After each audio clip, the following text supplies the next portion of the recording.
Hi, everyone at Eurovision Insider. So happy to be here. I'm Hera Bjork from Iceland, and thank you for your support.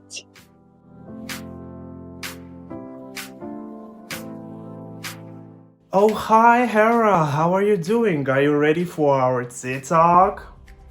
Hi, I'm so good, actually. I have my coffee here. It's really cozy. We've been having a nice chat to get the technicals right. So I'm all ready for you. Perfect. Let's start. One of the most important questions that we would love to ask you is, of course, that you are familiar to many of us because you participated back in 2010 as an artist, and somebody could even remember you from 2009 when you were a backing vocalist. So, why did you decide to come back this year? Well, it's the song decided for me, actually. When I got the song and I heard it, I instantly fell in love with it, and I was just like, this has everything, checks in all the boxes that I love in a song. So I looked at my husband, and he was like, "Honey, you're gonna regret it for the rest of your life if you don't say yes." And I was like, "I know." So like in 30 seconds, I was like, "Oh damn, I'm going to Eurovision." Dang it! It's a little bit like, "Oops, I did it again," kind of.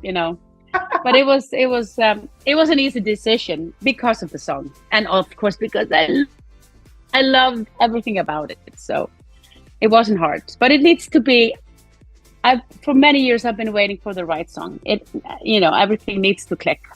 So, Hera, you will perform your song in English and we can totally understand the lyrics of it. But what is the deep meaning of the song for you?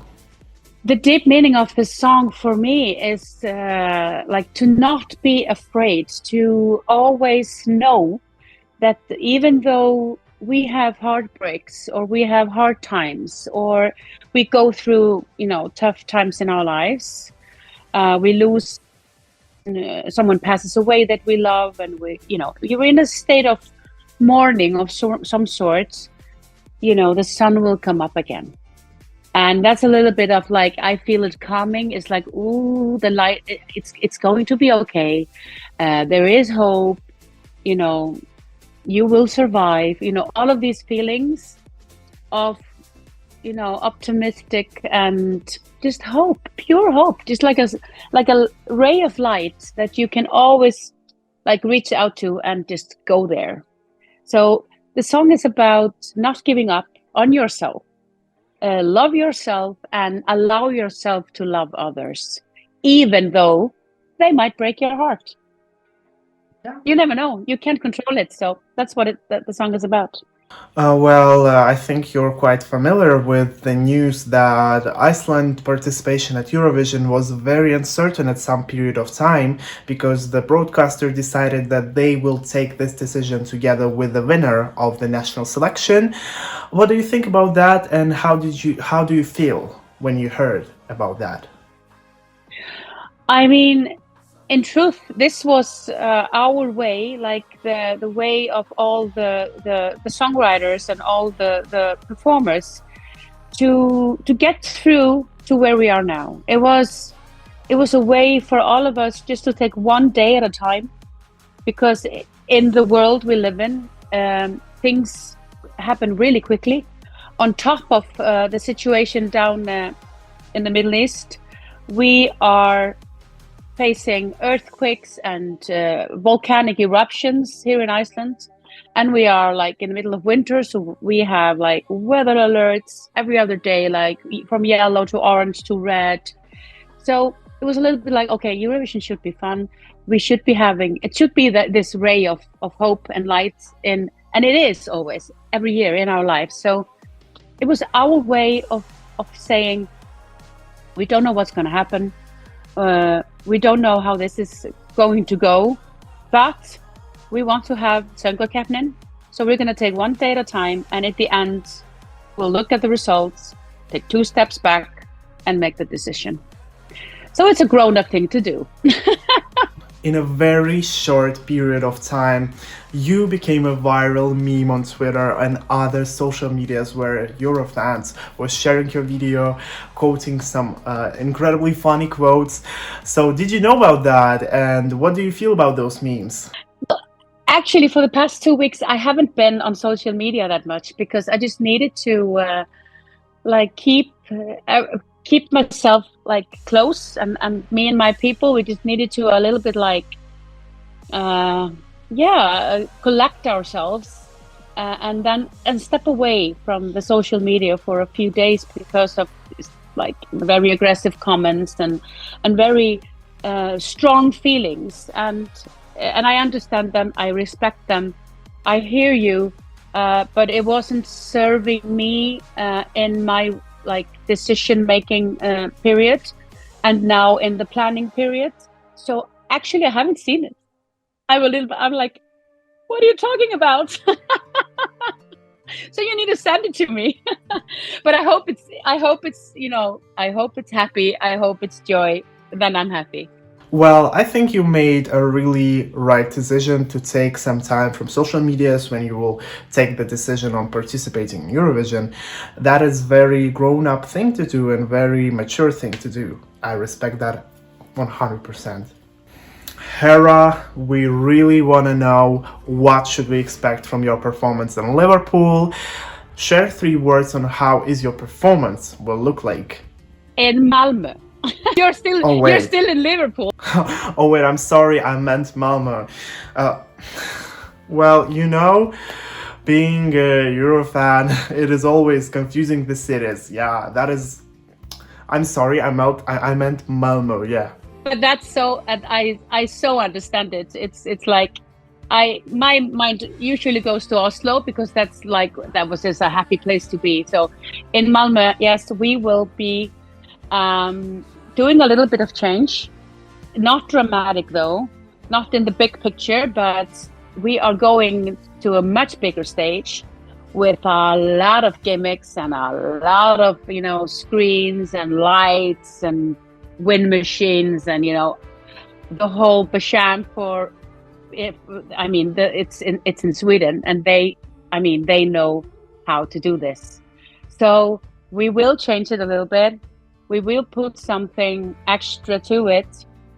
But the core of it will be the same. It will be me, waving my body all over the place and singing and having fun, and my backing singers supporting me on stage. And it's just, we're gonna bring some, good vibes to the audience, both in front of us and at home.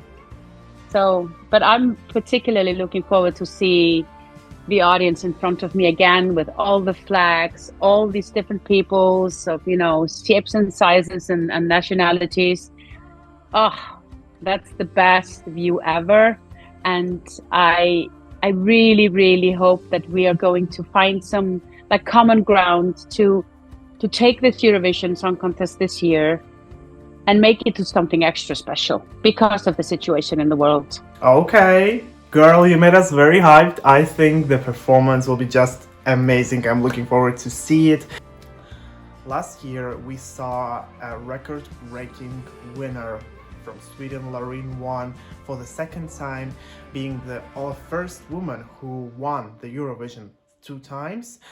And many national selections saw their wave of returning artists. So did you decide to participate in Eurovision because you got inspired by Loreen? Well, of course. I mean, Loreen has been she's an icon, and she is a fantastic role model. Of course, I mean, every year since 2010 I've been asked, oh, when are you coming back? Where do you want to come back? And I've always said, never say never. When the right song comes along, when I feel everything clicks, and then now it did. So it got me.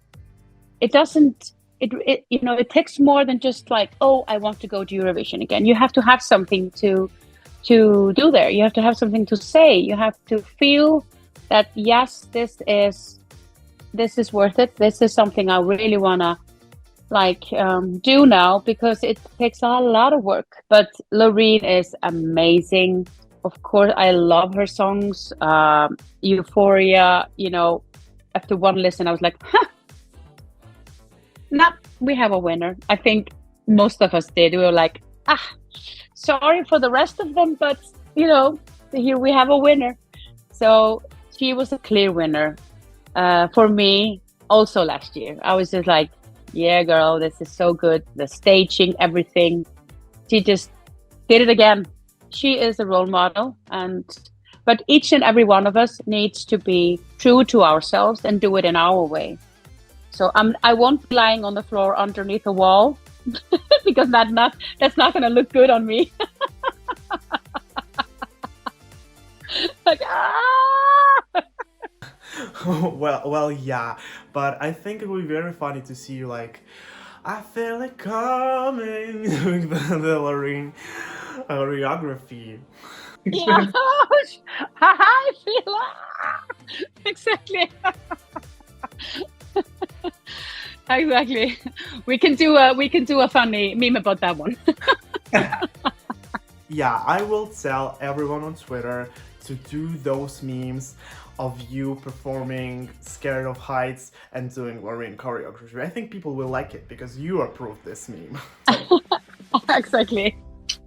And well, I think you personally, Hera, enjoyed watching all of the editions of Eurovision, but do you have your personal favorites among all of the songs that performed? There's so many. I mean, we would take the whole weekend and I would just be there, blah, blah, blah, blah, blah.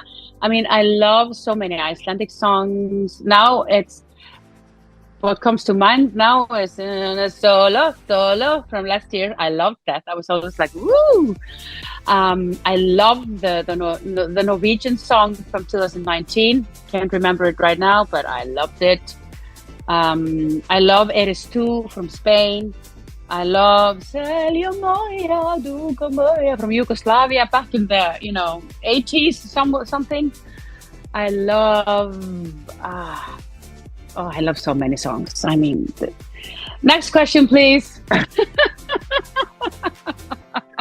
I mean, I'm 52 years old. I have so many songs to love. I'm 2 years older than the competition. No, the competition is 70. Okay, I'm 2 years older than Appa. Yeah, and wow, I think that's a great achievement to have. But I love your taste. The songs are very tasteful. Like Queen have deserving taste and taste after taste. That's amazing. Hera, thank you so much that you attended the show, that attended our lovely tea talk. I hope to see you in Malmö very soon. And yeah, likewise. bye.